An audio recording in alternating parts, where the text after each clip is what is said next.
Good evening. This is your host, Dan Stafford, with the Midwestern Geek in Cali. YouTubing from lovely Temecula, California, summer's winter home in my studio, 42 TARDIS Way.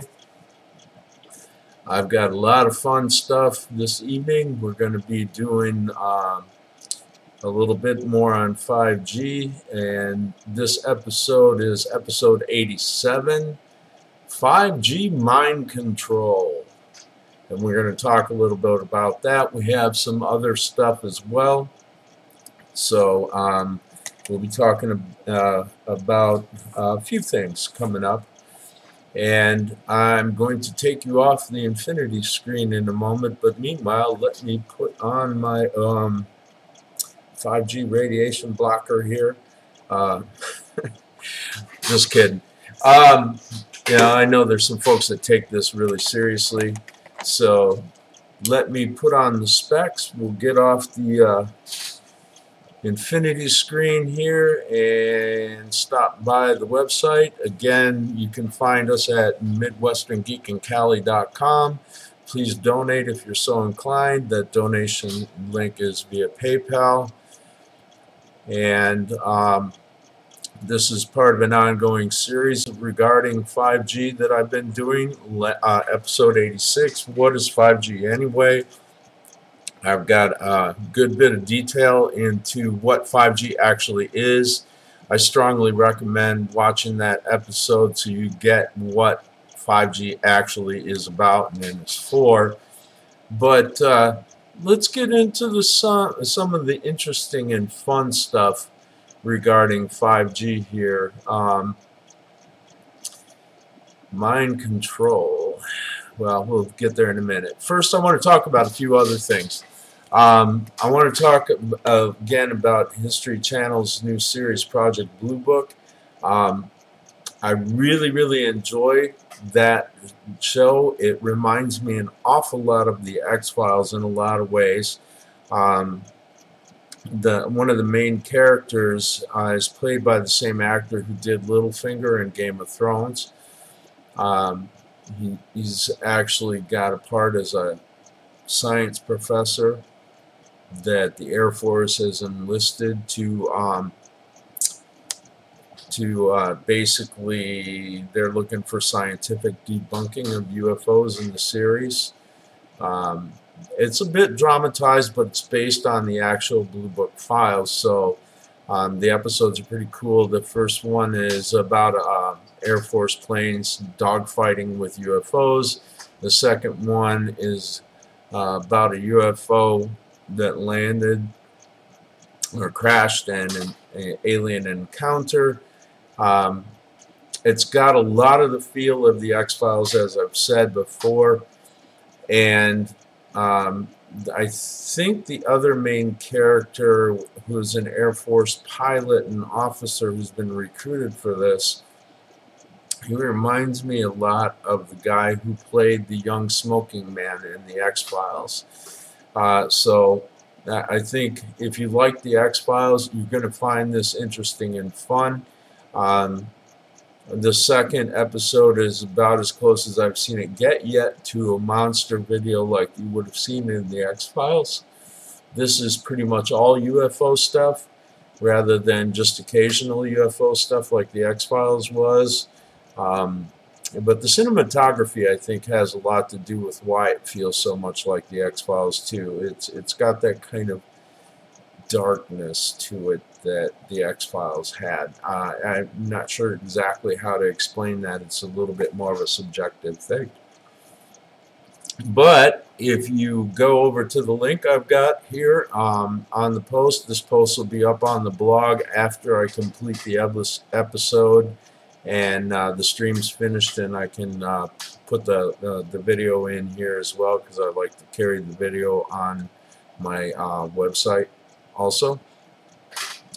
But if you go to the link, the History Channel, at least if you're in the United States, allows you to stream the episodes that have already aired for free.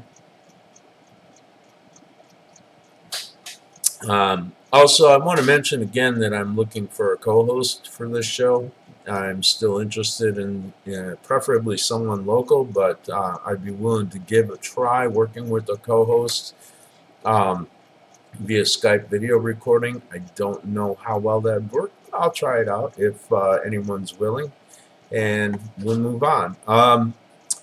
So let's go on to the next thing. The new Roswell, New Mexico series versus the original series Roswell, which was in the late 90s, early 2000s.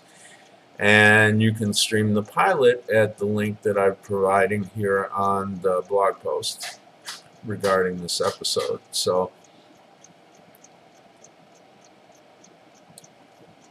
big differences. The new series, everyone's a 20-something, not high school. That's a huge difference. The Crashdown Cafe is in there. Most of the characters you're familiar with are in there. Definitely it's been adapted more to appeal to a modern audience in several ways. I still love Alejandra Delfino's portrayal of Maria DeLuca in the original Roswell series the best. She was my favorite character in that series. And it's interesting to me how much the lead actress that plays Liz, or Liz Ortecho in this new series, Liz Parker in the earlier series, some of the mannerisms and a little bit of the way she speaks, her looks, remind me of Sherry Appleby doing Liz Parker in the original series. And I kind of like that because it makes the new series feel a little bit more like home if you're a fan of the original series. So the original series, I think, is available on Hulu. And I'm liking the new series. It's a little more adult, you know, but yeah, I like it. I'm willing to give it a chance. We've seen the first episode, so I'm looking forward to more coming up. Next up, goodbye Windows 10 Mobile. Well, Windows Mobile altogether, really, because Windows 8.1 lost support. It looks like Microsoft is giving up on a mobile operating system, period. And they're recommending everyone go to either Android or iOS. So, starting in December, they're not going to issue any more support updates or do any more support for Windows 10 Mobile either. So, Microsoft with a mobile operating system is gone. And behind the scenes, I think also Microsoft is doing a lot with Linux, and I think they're going to get into that more in a big way.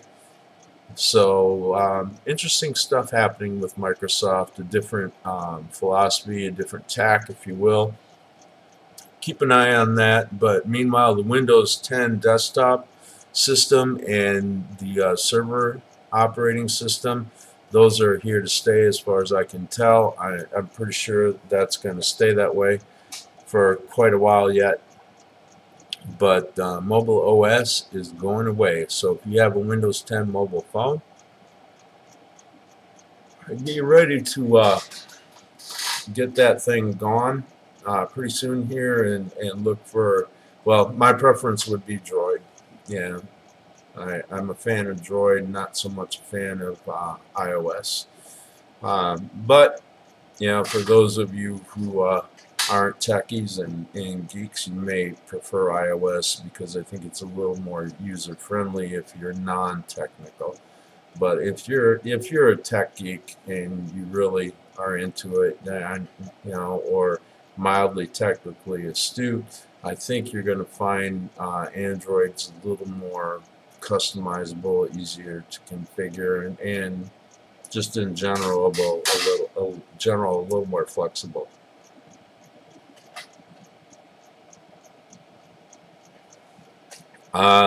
There's a new report from Futurism and a couple other sites. The link I've got here is to the Futurism article. I'm calling it Caging Hydrogen Fusion, a Plasma Tiger by the Tail.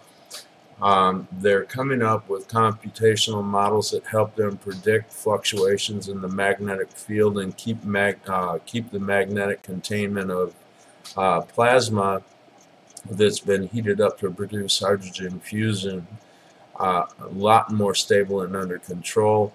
This could make hydrogen fusion much more likely to become a reality in the near term. I would say keep an eye on this story, but again, fusion's been, in next thing in 20 years and 20 years and 20 years, and it keeps moving down 20 years.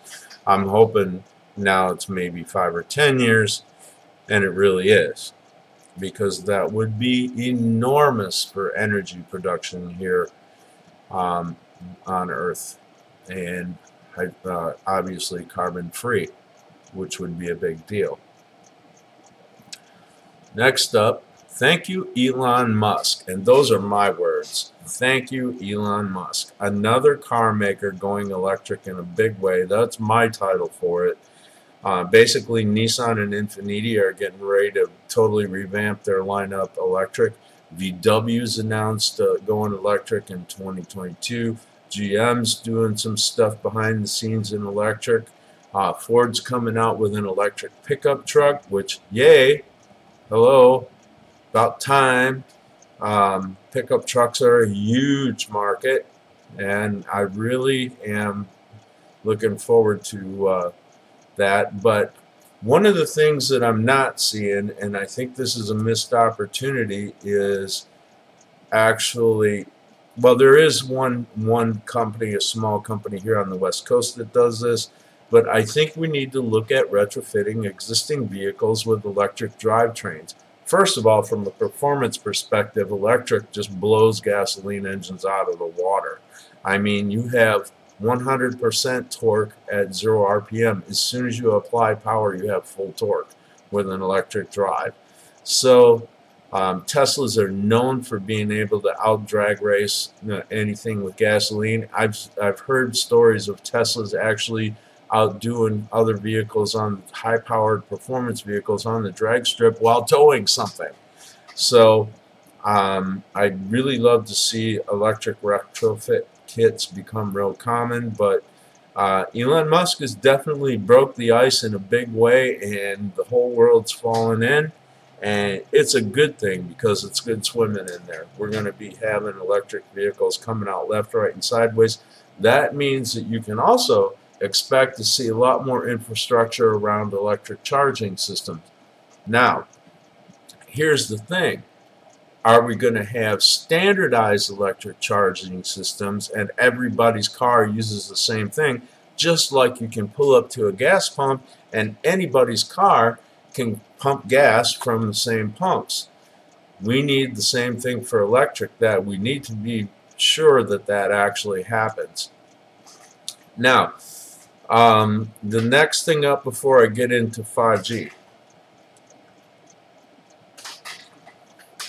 I got an email from a fellow named Eric Bickernix. He's a science fiction author, and he's got a novel out called High Strangeness. Now, I haven't read this yet. I find it interesting. It's a sci-fi comedy, and it's available for free. The ebook version is right now, according to his website. You can find the link here. It looks like a fun book. I may pick it up when I have some time for reading. I'm going to try and get it on Nook, since he has that version available, and I'll see if I can do a little reading, and if I enjoy it. If I do, I'll come back and talk about it more. Eric, thank you for emailing the show.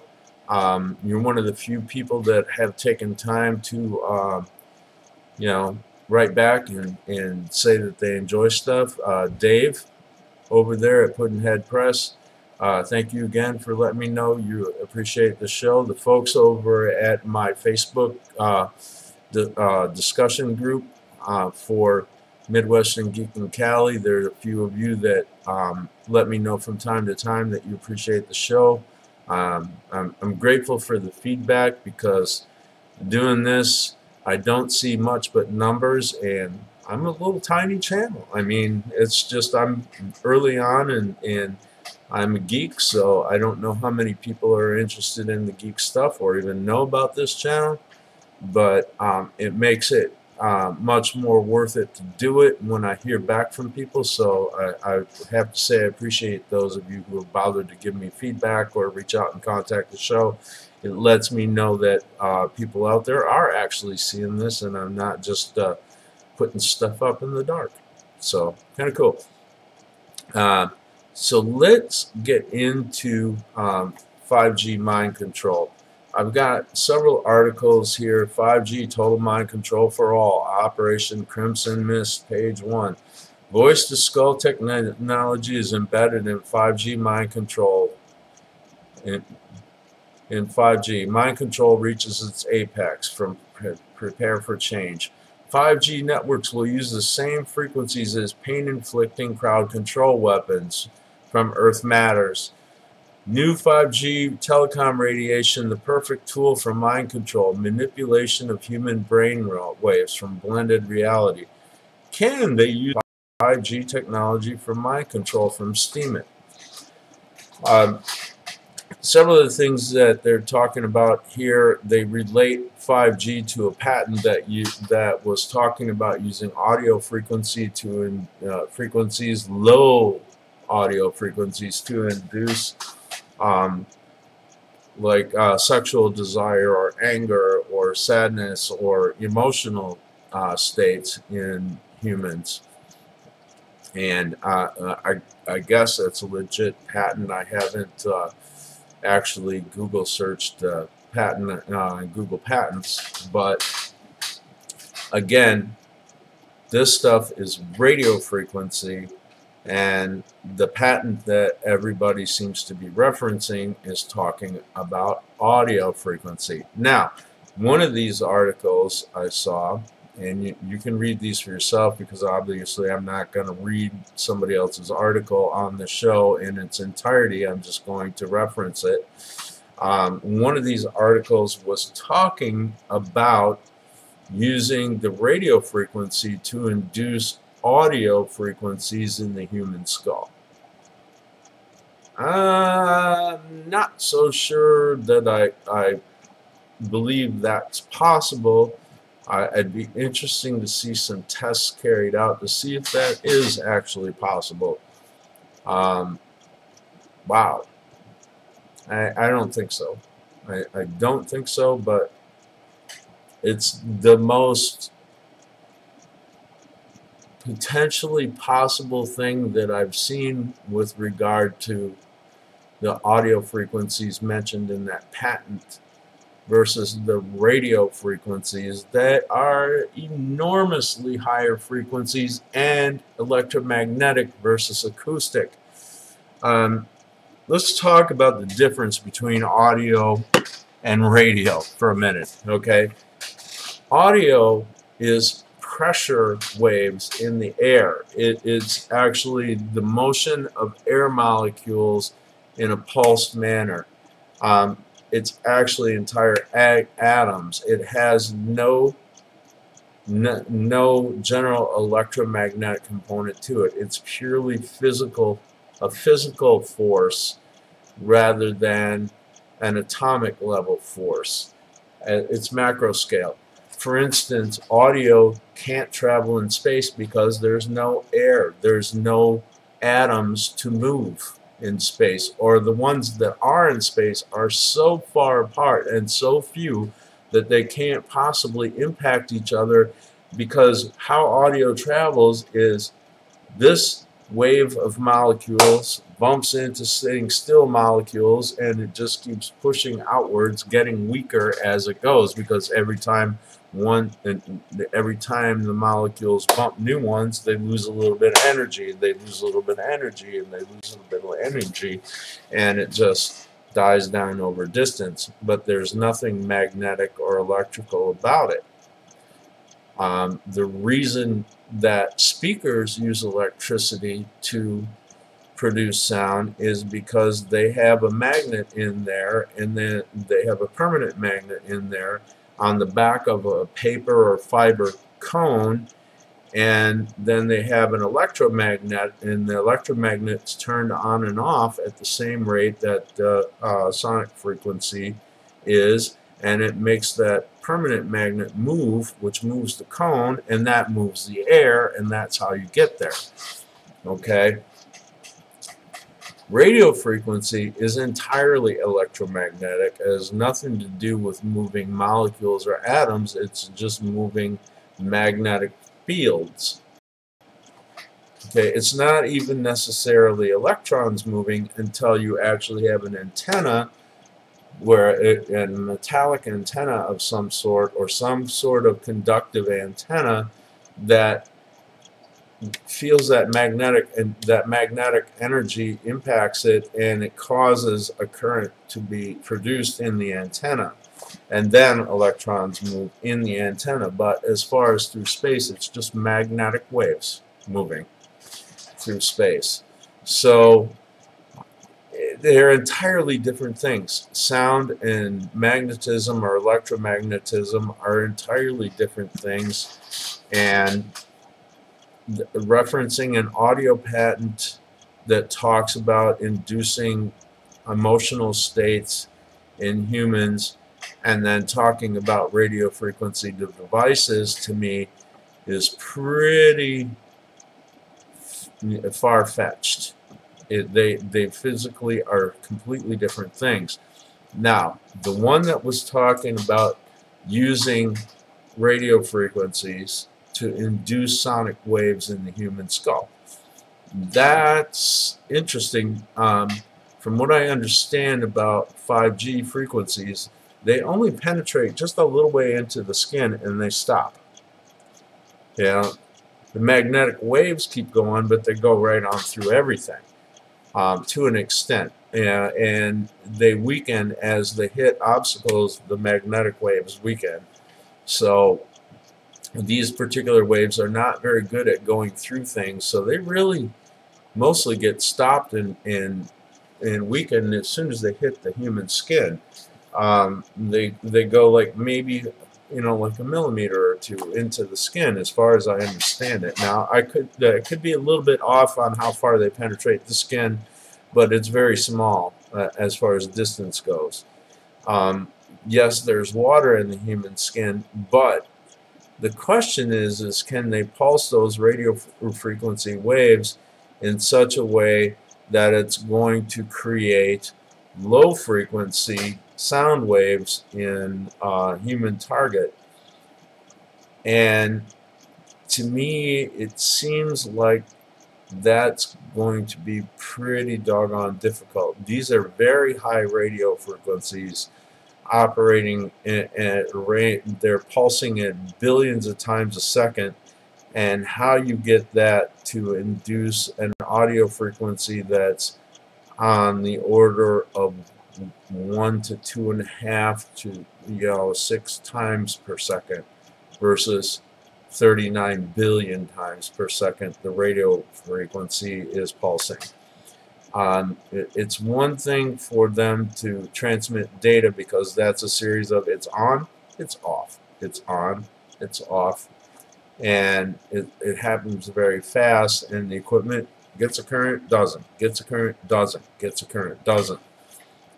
And that just means on and off, and that's how electricity turns into information in a computer. On and off. 1 and 0. Binary is 1s and 0s. So if you actually were able to take a little tiny voltmeter and read the energy level in each cell of a RAM chip, for instance, or the magnetic bubbles on a hard drive, you either have a magnetic field in a spot on a hard drive or you don't. Or in a RAM memory chip, that little cell either has a voltage in it or it has no voltage in it. And that represents 1s if there's a voltage or a magnetic field, and 0 if there's not. And that's how electricity and magnetism become information in a computer. So the radio signal is either on or it's off. But using those for data, it doesn't seem to me that the equipment is likely to be optimized for producing very low frequency sound waves in the human skull. So I kind of have trouble with that one. I'd like to see somebody do some experiments to prove it one way or another. Actual experiments with actual equipment. Go ahead if you can do it. And let me know. I'd love to see the video of that and the results. I'd certainly like to see an article published in peer-reviewed science journal, especially. But meanwhile, I'm going to have to remain skeptical on that one. Now, I don't see where these frequencies can directly interact with human brain waves, because they're going to stop in the skin over the skull and not really penetrate into the brain. So I don't think they're going to be able to directly modify human brain waves. I just, technologically at this point, I don't buy that aspect of it.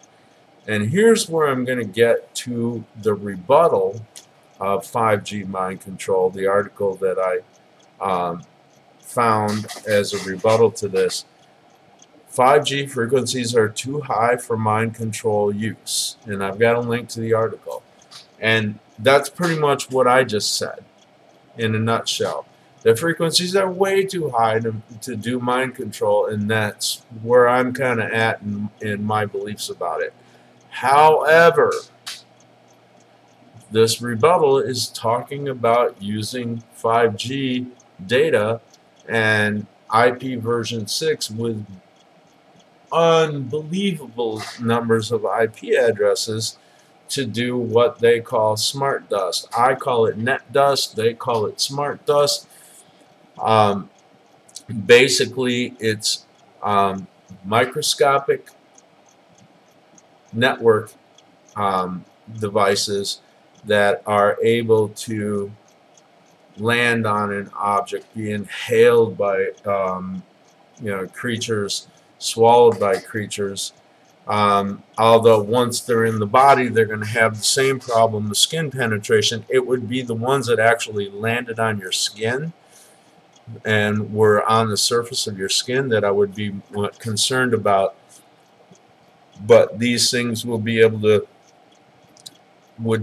to relay signals back, and all of a sudden now there's a response from every inch of your clothing and skin that's been exposed to this stuff being in the air or dropped on you, and it's so small it's invisible. I mean, we're talking literally microscopic in scale. It's kind of like tiny network nanites that all they do is they bounce a signal back when they get one, and there you go. Now you can find anything that's had nut dust over it because on the network, and if it's responding to a known network transmitter back, and the two are able to link, you're going to know where that transmitter, the stationary transmitter, is. So now between whatever transmitters it's actually responding back to, you have a pretty good idea of the location of that object.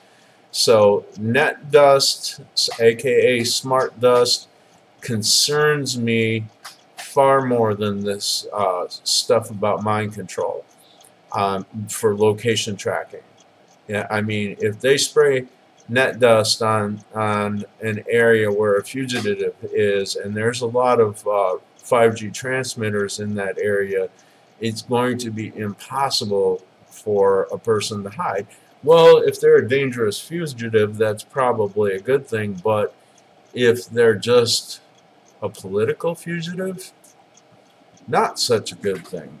for freedom and democracy, is it there? So that would be the use of 5G, the nefarious use of 5G that's possible, that would really concern me the most right now, is the idea of smart dust or net dust. And while we're at it, I'm going to have to go over here and add smart dust to my post labels here, so that no matter which one you remember, you can find it. So that's my thinking on the 5G thing. I strongly encourage you, if you're a sci-fi fan, to check out Project Blue Book and Roswell, New Mexico. They're both new series that are great, and I love them. And on that note, I'm going to say happy Vulcan fingers to you from the Agent of 42. You know, keep that 5G on my phone and off my head, and